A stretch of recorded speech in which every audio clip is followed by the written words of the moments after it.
নীলফামারী ৩ সংসদীয় আসনের ধানের শীষের সংসদ সদস্য পদপ্রার্থী জনাব মোহাম্মদ সৈয়দ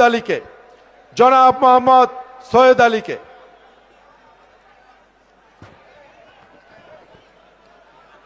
বিসমিল্লাহির রহমানির রহিম।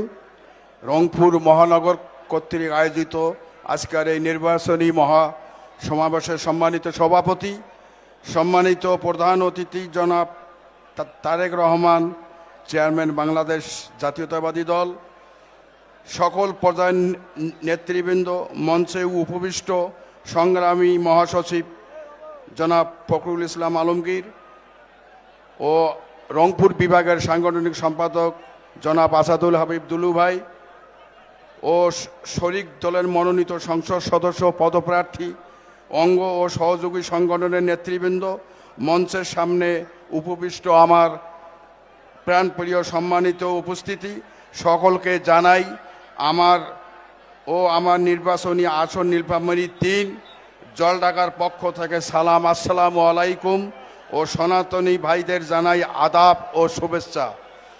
আমি শুরুতেই আমার পার্টির চেয়ারম্যান জনাব তারেক রহমানকে জানাই কৃতজ্ঞতা, আমাকে জলঢাকা আসনে ধানের শীষ প্রতীকে ভোট করার সুযোগ দেওয়ার জন্য।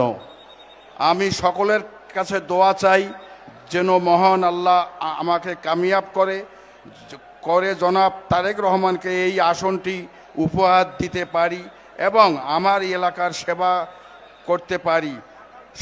সকলকে আবারও ধন্যবাদ দিয়ে আমার বক্তব্য শেষ করছি।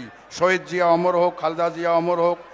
পার্টির চেয়ারম্যান জনাব তারেক রহমান জিন্দাবাদ। মঞ্চের সামনে আপনারা যারা আমাদের ব্যারিকেডের